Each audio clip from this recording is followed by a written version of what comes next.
What's up, YouTube? Today I have a lot to say about Alhaitham. Usually when I make videos like this, they're always like scripted, but that feels kind of processed. I wanted to give more like an honest review and my thoughts on him. So I want to have like a sort of a conversational piece. I want to talk to you guys about how I feel about Alhaitham and whether or not I feel like he's like a pretty good pull or just my first impressions of him. With that being said, this video is being recorded before my guide. I haven't started that one yet. That should be recorded a few days after this one, but the guide video should already be posted on my channel by the time this one goes up. The timeline's weird. It's fine. We're rolling with it. So Alhaitham is a Dendro DPS character, though he can be played in the archetypes where he doesn't actually deal the largest source of damage. Most of the time he's going to be dealing a decent amount of Dendro damage, and that's sort of what he's meant to do, which is cool because we don't have a lot of characters that do that yet. First off, I need to make this really clear. I don't think he's going to be a unit that's great for casual players. By that, I don't necessarily mean you can't pull for him if you're casual, he's doomed. But I mean that to take full advantage of Alhaitham, his skill ceiling is extremely high in comparison to what you can do with minimal knowledge of the character. Funny knowledge, man, requires knowledge to play. Weird. If you play him without really thinking about exactly how he should work and how to maintain uptime on his Dendro infusion, he's going to become significantly less good. Now, that doesn't mean his Dendro infusion doesn't have good uptime by itself. You can mess up the Dendro infusion and still get it for a long time, and I'll talk about how to get that in a second, but it's just very punishing if you do it wrong. So basically how he works is that he has these light chiseled mirrors, or these chiseled light mirrors, and these are going to be his Dendro infusion. Right now, he's dealing normal attack damage, and I'll show you on this rune guard here.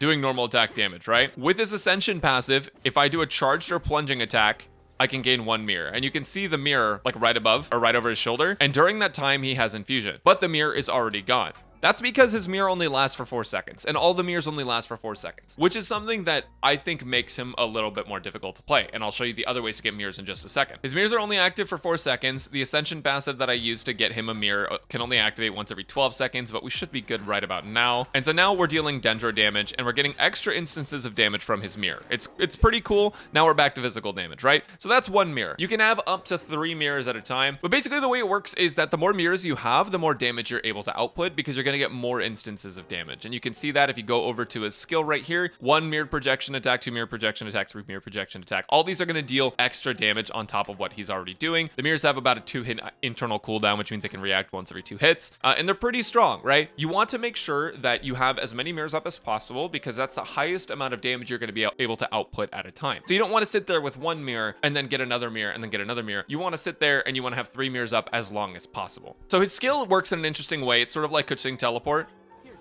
but after you use it, you get 2 mirrors. And if you already have 1 mirror, then you get 1 mirror. Basically, you're getting 2 by default. Unless you already have a mirror, then you're getting 1. So it's 8 seconds of infusion. If you have no mirrors, it's 4 seconds of infusion extra if you already have a mirror. So watch this. We're going to hit him with it to teleport. We literally missed, but we got a plunging attack, which is the other way to affect his Ascension passive. And now you can see these mirrors are disappearing once every 4 seconds. And after 12 seconds total, we're out of Dendro infusion.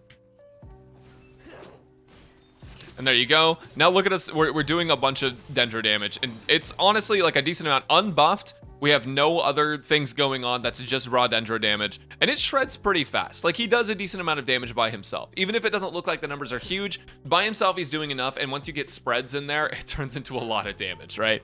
But his infusion is pretty short. Now I want you guys to watch this. Look at the bottom right corner, and you're gonna see his cooldown. That is an 18-second cooldown on his elemental skill. Now, the reason I said that Alhaitham is punishing is because he has incredibly long cooldowns. So you look at his Ascension 1 passive, and he has a 12-second cooldown before you can get that 1 light mirror, and you have to make contact with an enemy. That's another thing entirely. But you can get 1 light mirror every 12 seconds if you use his charge attack or plunging attack. You can get 2 or 1 mirrors, depending on how many you have up, based on his skill, once every 18 seconds. His cooldown is really long. What this means is that if you switch off of him while you have the mirror infusion and the mirrors disappear, you come back, you are down mirrors until that cooldown is back up. Conversely, if you just play him wrong, or you just make a small mistake, you're basically punished until these cooldowns are up, and it's just a lot of awkward downtime where you literally can't do anything on Alhaitham. And if you're playing him with a bunch of supports that are basically off-field damage dealers or just off-field characters, then you can run into issues where, like, okay, now what do? I literally just have, 10 seconds before I can do my next thing, where all these characters are just doing their off-field damage thing. But then if you switch back to the off-field characters, they're not ready to be re-upped yet. You can't re-up Oz in time, etc., etc. And so it just feels feels really bad if you mess it up, is the main thing. So now I'm going to show you how you're supposed to play Alhaitham, or like the best way, in my opinion, to play Alhaitham. So I haven't talked about his burst yet. Let's talk about it. Basically, his burst is sort of similar to Kuching's elemental burst, where it does a lot of instances of damage, except his does instances of damage based on how many mirrors you have active. If you have 3 mirrors active, it does 10 hits of damage. If you have 2, it does 8. If you have 1, it does 6. And it also has an 18-second cooldown with 70 energy cost. So again, another really long cooldown. Again, it just turns out to be really punishing if you mess it up and you lose your mirrors. Now, what's great about his burst is that based on the amount of mirrors that you have, you're going to gain a certain amount. If you already have 3 mirrors, you gain 0. If you have 0 mirrors, then you gain 3. So by using his burst at the start of his field time, you instantly can gain 3 mirrors, and then you have the maximum amount of damage output. It can appear that his burst is going to be like the majority of its damage. You're going to want to use it when you have 3 mirrors. But the thing is, by using it when you have 3 mirrors up, not only do you just not have a lot of mirror time or time with 3 mirrors active, you're also losing all those mirrors by the end of it, because it consumes the mirrors to do the attacks, which means that if you use it at the end of his field time, then his field time is going to be really short, because you're not going to have that much time up with 3 mirrors anyways. You're going to only have a few seconds where you have 3 mirrors active to do that maximum amount of damage with this burst, and then you have to switch off of him. So in a way, it sort of makes him flexible for the future, where maybe there could be characters where you want to use Alhaitham for just a few seconds of field time and then switch to other characters. But for the most part, and for right now, it's better to use his burst at the beginning, gain the 3 mirrors, and then try to use his skill and his Ascension 1 passive, or not Ascension 1, but his first Ascension passive, the first passive that he has, to try to keep up as many mirrors as possible and to deal the maximum damage that you can. So let me show you how this works. Basically, what you're going to want to do is use his burst, and then by the end of it, you have 3 mirrors. You still have 3 mirrors, and now I have 2 mirrors, right? Boom, charged attack, I have 3 mirrors again. Now I have 2 mirrors. You want to use a skill. Now I have 3 mirrors. And that's basically how you want to go about doing it, because keep in mind that your mirrors have a 2-hit ICD. So basically, like every 2 hits, you're getting another reaction, which means even more damage. If you're using them in a spread team, that means that by having more mirrors up, you're getting significantly more spread damage. It also means that you have more opportunity to proc blooms if you have really high Hydra application. And basically, having 3 mirrors up for his normal and charged attacks is better than having 3 mirrors up using his burst and then no longer having any mirrors. So when I say Alhaitham's punishing, I mostly mean that if you are not playing him the correct way, if you're playing him to use his burst at the end at C0, because this does change at C6, if you're using him to play his burst at the end of his field time, then you're actually getting significantly less damage and less field time, and that can be really punishing, especially if I switch off characters and I switch back, I no longer have any of these mirrors, right? And that also means that if you do the rotations wrong with the other characters as well, if you notice that you miss another character, you're doomed because you have to stay on Alhaitham the entire time. If you switch off of him, similarly to someone like Hu Tao or Yoimiya, you no longer have the infusion and you have to wait out the cooldown, which feels kind of bad. So let me show you how effective he is in Abyss, because I don't want all of this talk of him being like pretty punishing to scare you away from him. He's actually not a bad unit at all. I feel like Alhaitham is actually a very strong unit, and if you know how to take advantage of him, he can be really rewarding. Usually Fischl is like a best pick for Dendro characters, but since you're hitting a lot of spreads more so than aggravates, her A4 doesn't really activate as much, which makes Yai better. But because my Yai is C6, I'm actually just gonna bring in Fischl anyways. So we'll go Nikita with Thrilling Tales into Fischl, and then I'll have Alhaitham and Kuki, and I'm actually gonna weave in something between his burst. It's gonna be really cool. I'll show you guys when I get there. We go Fischl, Alhaitham. We use our burst to get the mirrors. We're gonna swap to Kuki, activate her skill, swap back into Alhaitham, and we have the 3 mirrors, because you don't gain the mirrors until after the burst is done. Charged attack, so I can get another mirror back. Gonna lose another mirror, use her skill, or use his skill to get another mirror back, and look at all that damage we output, like right off the bat. Now the downside is going to be that it's hard to get his burst back, but between all of these characters, it should be doable. And so now we're doing physical damage because we didn't weave anything in. But look at that, we're already down PMA, already down to like, what, 30%? All right, so now we have burst. We swap to Kuki, swap back, pick up the mirrors. I don't even think I got that correct. He's dead. Use a mirror, or use our skill again to get another mirror. And you can use charge attacks here, and that's totally fine too. But like, as you can see, we're doing a lot of damage with Alhaitham, and then between all the spreads and stuff, it should be pretty easy and quick to be able to get through boss's health and everything, because his damage is actually really good. A lot of people are going to try Alhaitham, and they're going to see that he's not super easy to play, and then they're going to be like, oh my gosh, this character sucks. His damage is actually really good, especially if you keep up 3 mirrors, you're going to be getting a lot of spreads, and his damage is going to be really solid. So you might be wondering, Brax, why'd you bring Kuki? It's because playing this team without a healer sucks. Also, we're going to get 3 mirrors instantly by using his elemental skill into a charged attack. And now we're getting some energy back. The reason we did that is because we didn't have his burst ready at the start of the round, so we kind of had to. But it's fine. So now we just rotate through again. And we don't have Fischl's burst either. Okay, now we do. Mirrors. Kuki, back to Alhaitham. Pick up the 3 mirrors. And here we go. And as you can see, like, the damage is pretty solid. We need to remark with Nahida, but we have 3 mirrors up still.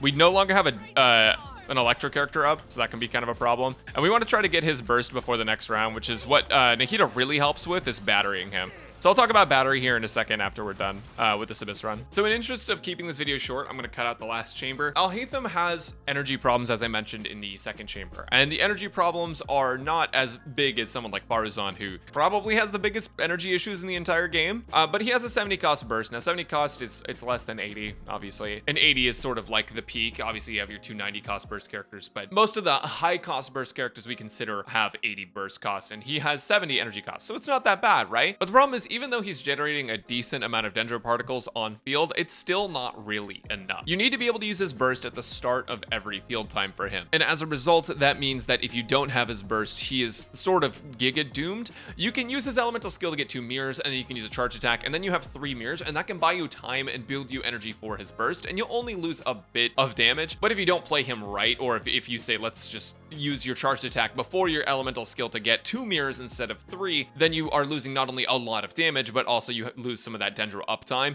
which also loses you particles. So basically, if you're not playing Alhaitham perfectly, or like extending his mirrors as long as possible, you're losing a lot of energy, which therefore punishes you by not allowing you to get his burst, which also punishes you by not giving you dendro infusion because you don't have his burst. So this character can snowball out of control if you're not paying attention to your mirrors and all that. To sort of fix those problems, you'll notice that we ran double dendro. The reason I ran double dendro is because it generates other dendro particles that you can give to Alhaitham effectively. Nahida's generating a lot of dendro particles. Those can go all into helping Alhaitham get his burst back, which is why Nahida is going to be one of the best teammates for him. And now one thing I don't really care for as much about Alhaitham is that he kind of feels reliant on Nahida. Not to say that you can't play him without her, right? You absolutely can. I did some Abyss runs earlier with Yao Yao, and that was okay. I did some Abyss runs with Dendro MC. Like they all work, right? But the issue is that Nahida just makes him so much better, because not only is Nahida going to give you elemental mastery through her elemental burst, she's also going to deal a lot of off-field spread damage and generate a lot of particles. She's just like the all-around best unit to run with Alhaitham so far. Now, as I mentioned before, Yao Yao is actually pretty good with them, and I think she's actually a decent 4-star unit, so you can use her as a healer, but I just found that Kuki feels a lot easier for me to play. The Electro application on Kuki is really good. You can give her Freedom Sworn, and it allows you to run Nahida if you go with Kuki instead of Yao Yao. So if you have Nahida's, in my opinion, the best partner for Alhaitham, and then outside of that, you have like your Fischl Yai, and you can honestly run both of these characters, and they're both pretty good. Fischl will help with battery a little bit, and Yai is going to help a lot with damage. Now, one thing I've noticed is that Alhaitham teams, using an Anemo in Alhaitham teams just doesn't really feel super great, because the double Dendro feels so like necessary. So you would basically be running like maybe 1 Electro and 1 Anemo. If you did that, you could opt for just solo Dendro Alhaitham, but then you're going to need a lot more energy recharge. If you run an Anemo, you're barely going to be able to swirl Electro as is, because there's going to be so much Dendro going out. But the other reason we don't run solo Alhaitham is because without a second Dendro, his energy needs can be through the roof insane. Like, they can feel higher than Beto's, and Beto is already a character that, like, if you build too much into energy, she loses some of her damage, even though that's kind of what she needs if you're not running her with Fischl. That's why people pair her with Fischl, so she's easier to run and get her burst up and can focus on damage. It's the same concept with Alhaitham. You want to run a second Dendro, so that way they can help battery him, and then he can focus on damage. Now, if you want to know his best builds and stuff, I recommend checking out my guide video, which again is already up. The last thing I want to talk about is Constellations. To be honest, I feel like his Constellations are kind of mid. His C2 is pretty good because it gives you elemental mastery, which is awesome. His C4 is like pretty good because it's going to give you Dendro damage bonus and some elemental mastery to your team, and that's all great. His C6 is kind of like Child C6, where it's sort of like, it just lets you change up his playstyle a little bit. It's going to let you use his burst in the middle of his rotation or at the end and not really punish you. But outside of that, you don't really need any of these. Intuition is sort of a trap, in my opinion. It's going to shorten shorten his cooldown on his elemental skill to probably around 13 or 14 seconds if you play perfectly, and you just don't really need that. It's going to make him a little bit more flexible if you mess up, but if you just play him correctly to begin with, that doesn't become an issue. Basically, if you don't have skill issues, C1 is completely unnecessary. And so I don't feel like his constellations are super worth it. Overall, I think Alhaitham is an amazing character. I actually think he's a really solid Dendro DPS. My only issues with him is that it does feel like he sort of wants Nahida like really bad to be on the same team, and I don't think he's like as entry level as a lot of people are going to say he is. I think that if you mess up his rotation, if you switch off of him too soon, if you're not constantly keeping up 3 mirrors and you're not like looking at that to pay attention, you're gonna run into some trouble with him. He's gonna feel way less strong. But if you play him correctly, he's an incredibly rewarding character, and so my first impressions of Alhaitham are he's pretty good. Also, I didn't mention this in the video, or I didn't showcase this, but he can be played in Hyperbloom too. You can go double Dendro, Hydro, Electro, and Hyperbloom, because he's going to be enabling so much Dendro, it basically means that the Hydro character is a trigger. So you play someone like Xingqiu, you get added Hydro damage,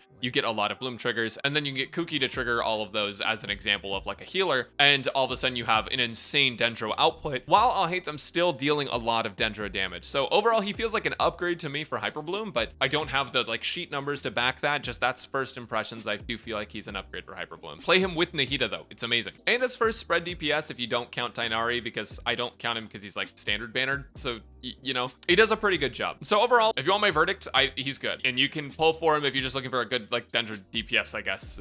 That's the niche he fills. And if you guys have enjoyed this video, let me know in the comments down below. I always appreciate your feedback, and make sure to subscribe to the channel. I post lots of Genshin Impact content. Come check out my Twitch if you want to like just ask questions, be part of the community. Check out the Twitter. I have one of those. I post things sometimes. Yeah, thanks. Catch you guys later.